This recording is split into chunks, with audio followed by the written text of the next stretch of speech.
तो गाइस आज हम बात करेंगे मैनेजर किम के चैप्टर नंबर 115 के बारे में। और पिछले चैप्टर में हमने देखा था मैनेजर किम और यूशोंग सिन आमने सामने होते हैं। मैनेजर किम ने यूशोंग के हाथ से उसकी गन छीन के पूरी की पूरी खोल के रख दी होती है। साथ ही साथ में हमें ये बात भी बताई गई थी कि यूशोंग के पास जो गन थी वो कोरिया में नहीं मिलती है। और इसीलिए आज के चैप्टर की शुरुआत में हम देखते हैं एल्बर्ट किम को। दरअसल एल्बर्ट किम एरीज ग्रुप का एक मेंबर होता है और एरीज का लीडर होता है हमारा जिनचोल पार्क। और ऑब्वियसली एल्बर्ट एक बहुत ही बड़ा जानलेवा इंसान है। एल्बर्ट अभी अपनी गन साफ कर रहा होता है और किसी से बात करते हुए बोल रहा होता है, क्या तुम मुझसे बोल रहे हो कोई कैसे हथियार खरीद सकता है? वेल, मेरे हिसाब से हथियार खरीदने का सबसे आसान तरीका है उसे ऑनलाइन खरीदना। आजकल जमाना काफी ज्यादा मॉडर्न हो चुका है। अगर तुम्हारे पास पैसा है तो तुम कुछ भी खरीद सकते हो ऑनलाइन। क्या तुम मुझसे पूछ रहे हो पहले के समय में ये सब कुछ कैसा हुआ करता था? देखो, पहले के समय में हथियार खरीदने के लिए हमें अपनी जान दांव पे लगानी पड़ती थी, क्योंकि अगर तुम्हें मामूली सी पिस्तौल भी खरीदनी पड़ती थी तो तुम्हें आमने सामने खरीदारी करनी पड़ती थी। और जैसा कि तुम्हें पता ही होगा, जो गन्स की स्मगलिंग करते हैं वो लोग काफी ज्यादा खतरनाक और सनकी किस्म के होते हैं। तो तुम पूछ रहे हो इससे भी बुरी सिचुएशन क्या होगी अगर तुम्हारा सामना बहुत सारे स्मगलर से एक साथ हो जाए हैं? दरअसल उनके सामने होने से ही सिर्फ खतरा नहीं है, वो ऑनलाइन भी काफी ज्यादा खतरनाक हैं। और हम अभी इसी तरीके की दुनिया में जी रहे हैं। तो तुम मुझसे पूछ रहे हो उन स्मगलर्स में सबसे बड़ा हरामी किस्म का बंदा कौन था?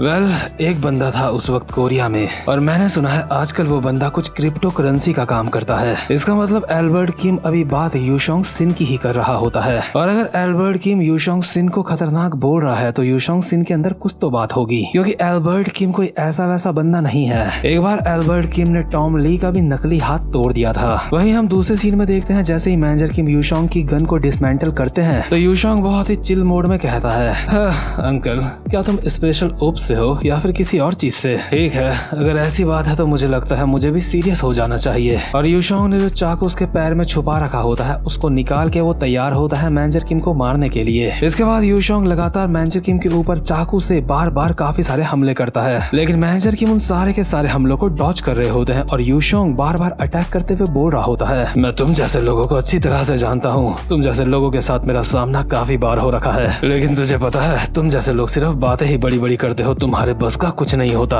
और अभी यूशोंग सीधा चाकू मारता है मैनेजर किम की आंख में। क्योंकि यूशोंग काफी ज्यादा फास्ट होता है इसलिए ये चाकू मैनेजर किम की आंख के काफी ज्यादा करीब आ चुका होता है। बट मैनेजर किम यूशोंग के हाथ में मार के चाकू को हवा में उड़ा देते हैं। यूशोंग का चाकू अभी हवा में उड़ के जमीन में गिरा तक नहीं होता। इतने में ही यूशोंग अपना पंच बाहर निकाल लेता है। मतलब इस बंदे के पास पूरा का पूरा बंदोबस्त होता है किसी को मारने का। अपना पंच पहन के यूशोंग लगातार मैनेजर किम के ऊपर काफी सारे मुक्के मारता है, लेकिन मैनेजर किम उन सभी मुक्कों को भी बहुत ही इजीली डॉज कर रहे होते हैं। बट डॉज करते करते मैनेजर किम काफी ज्यादा पीछे की तरफ आ चुके होते हैं और एक दीवार में चिपक चुके होते हैं। अब मैनेजर किम के पास और ज्यादा पीछे जाने के लिए जगह नहीं होती। और मैनेजर किम को जैसे ही इस बात का एहसास होता है तो यूशोंग बहुत ही खतरनाक सा मुक्का मारता है मैनेजर किम के मुंह पे। यूशोंग को तो लग रहा होता है शायद ये मुक्का मैनेजर किम के पड़ जाएगा, लेकिन मैनेजर किम ने अपनी मुंडी बहुत ही स्मूथली साइड कर दी होती है और ये मुक्का दीवार में जाके लगा होता है, जहाँ से दीवार पूरी तरह से टूट चुकी होती है। मैनेजर किम सिर्फ अभी डॉज कर रहे होते हैं, अटैक नहीं कर रहे होते। इसलिए यूशोंग कहता है, क्या हुआ डैडी,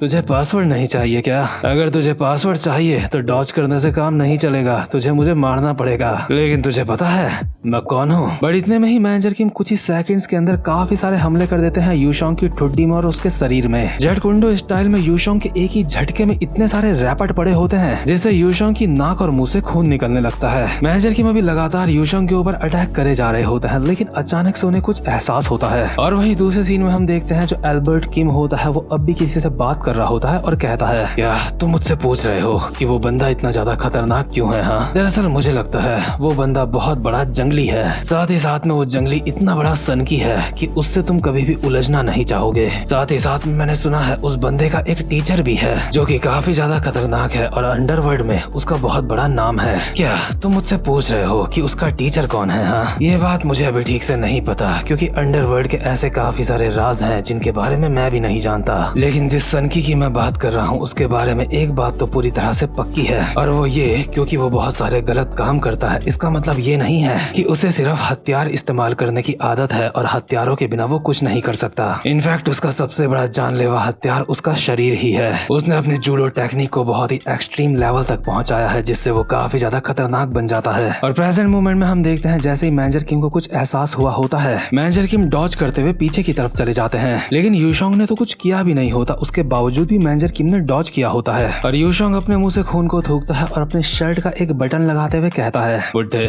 तेरी किस्मत सच में बहुत ज्यादा अच्छी है, अगर तू पीछे ना हटता तो तेरा खेल वहीं पे खत्म हो चुका था। और यार इस बंदे की खासियत यही होती है, अगर इसने किसी को भी पकड़ लिया तो ये उसका खेल वहीं पे खत्म कर देता है, क्योंकि ये बंदा जूडो में बहुत ही एक्सट्रीम लेवल पे खतरनाक होता है। और मैनेजर किम को ये बात पता चल चुकी होती है, इसलिए मैनेजर किम पीछे हट गए होते हैं। हम देखते हैं यूशोंग बहुत ही स्पीड में भागता हुआ मैनेजर किम की तरफ आता है मैनेजर किम को पकड़ने के लिए। यूशोंग बहुत ही स्पीड के साथ मैनेजर किम के ऊपर काफी सारे अटैक्स कर रहा होता है मैनेजर किम को पकड़ने के लिए, पर मैनेजर किम उन सारे ही अटैक से बच रहे होते हैं। इतने में ही यूशोंग अपने एक हाथ से मैनेजर किम की कमर पकड़ के आगे की तरफ भागने लगता है और कहता है, तो इतनी आसानी से पकड़ में नहीं आता है। और यूशोंग चलते चलते ही मैनेजर किम की टांग के सामने अपनी टांग ले आता है, जिससे मैनेजर किम जमीन में गिरने लगते हैं। यूशोंग ने लगभग मैनेजर किम को जमीन में पटक दिया होता है और जहाँ पे मैनेजर किम टकराए होते हैं वहाँ की जमीन में क्रैक्स भी आ चुके होते हैं। बट एक सेकंड से भी कम समय के अंदर मैनेजर किम यूशोंग का कॉलर पकड़ के उसको उल्टा ही जमीन में पटक देते हैं और यूशोंग अपने सर के बल सीधा जमीन से जाके टकराता है। लेकिन ये फाइट इतनी ज्यादा इंटेंस होती है कि इसलिए इनमें से कोई भी एक सेकंड के लिए भी रुक नहीं सकता। यूशोंग जमीन में टकराते ही साथ मैनेजर किम का हाथ पकड़ लेता है और उन्हें एक लॉक दे देता है। ये लॉक काफी ज्यादा खतरनाक होता है और यूशोंग जमीन में गिरे गिरे मैनेजर किम को कहता है, बुड्ढे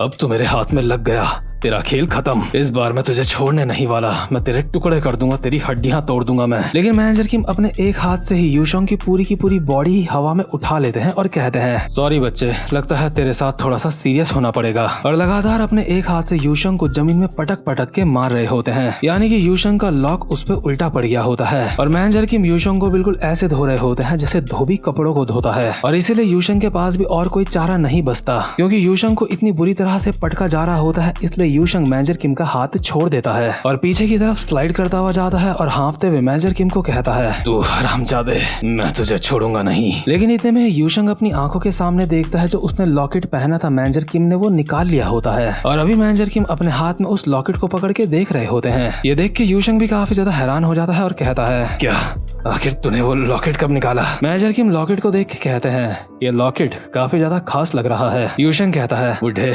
वो लॉकेट वापस कर दे, वो मेरा है। लेकिन मैनेजर किम लॉकेट को देखते हुए कहते हैं, जब तू फाइटिंग की पोजीशन ले रहा था उस वक्त मैंने देखा था तू काफी ज्यादा स्किल्ड बंदा है, बल्कि जूडो में तो तू काफी ज्यादा बेहतरीन है। लेकिन उसके बावजूद भी फाइट करते हुए तूने अपनी शर्ट के ऊपर का बटन लगाया था, जो कि तेरे लिए काफी ज्यादा घातक साबित हो सकता था, क्योंकि तेरी शर्ट पकड़ के तुझे कोई भी जमीन में पटक सकता है। लेकिन उसके बावजूद भी तू अपनी शर्ट को ढीला नहीं छोड़ रहा था या फिर उसे उतार नहीं रहा था। और तेरे वो सारे के सारे एक्शंस देख के मैं समझ गया था तू जरूर कुछ ना कुछ तो छुपा रहा है। यूशोंग अपने मन में बोल रहा होता है, इस बुड्ढे की एनालिसिस स्किल काफी ज्यादा कमाल की है। यूशोंग को लग रहा होता है कि मैनेजर किम इस लॉकेट को तोड़ने वाले हैं, इसलिए यूशोंग कहता है, नहीं रुक जा, कुछ बेवकूफी मत करियो। लेकिन मैनेजर किम लॉकेट के साथ थोड़ी सी छेड़छाड़ करते हैं और वो लॉकेट को खोलने में कामयाब हो जाते हैं और लॉकेट के अंदर लिखा हुआ होता है एक पासवर्ड। और ये पासवर्ड देख के मैनेजर किम कहते हैं, मैं जानता था ये कोई मामूली लॉकेट नहीं है, ये एक ऐसी एक्सेसरी है जिसके अंदर एक टाइम का पासवर्ड आता है। तो बच्चे